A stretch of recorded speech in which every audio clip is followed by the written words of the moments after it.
Magandang gabi po sa inyong lahat.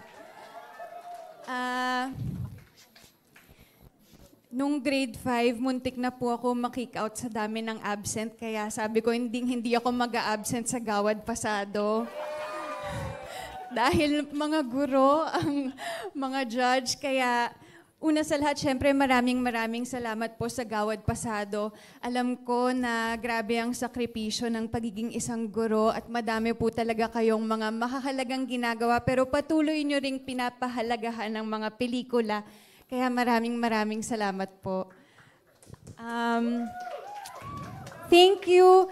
Syempre kay Direk Real, ang aming director, at kay Flo, ang aming writer. Ang Bakit Di Mo Sabihin ay kwento ng isang deaf couple. At kwento po talaga ito ng pamilya ni Flo na isang coda. Isa po siyang child of deaf adult. So thank you, Flo, sa pagbabahagi ng kwento mo sa amin. At syempre higit sa lahat, salamat kay Disney at kay Teacher Jam kasi sila po talaga ang mga naging guro namin ni JC at ni Althea sa FSL na Filipino Sign Language. Pangarap ko na balang araw ay yung mga deaf roles ang gaganap ay talagang deaf actors. Si Disney gustong mag-artista niyan, kaya yung mga director dito napakahusay din po na artista niyan. At sana yung deaf community po dito sa Pilipinas talagang pahalagahan natin. At kung meron po tayong oras, hinihikayat ko din po kayong lahat na aralin din ng FSL kasi isa po ito sa mga napakagandang lengguwahe natin dito sa Pilipinas.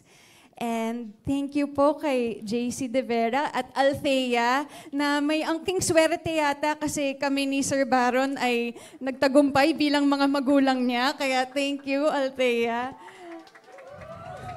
At thank you po sa lahat ng pumunta dito para sumuporta sa akin.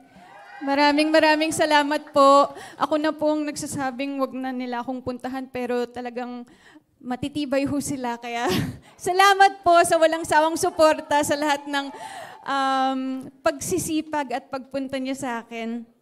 At inaalay ko din po to sa mama ko kasi siya po talaga yung naiisip ko sa character na to. At habang nandito tayo, babatiin ko na din po si Yaya Pat, ang aking yaya since birth. Sabi ng mga kapatid ko, ate, may ganap ka ba ngayon? Kasi naka-Facebook Live si Yaya. Andito na nga po si Yaya. And of course, Tita Liza, I admire you so much. Talagang sinisikap ko pong maging mabuting artista dahil kayo po yung mga kamag-anak ko at ayoko po kayong mapahiya. So thank you po ulit sa Gawad Pasado sa pagpapahalaga sa mga pelikula. Mabuhay po ang pelikulang Pilipino at ang deaf community sa Pilipinas. Maraming salamat po.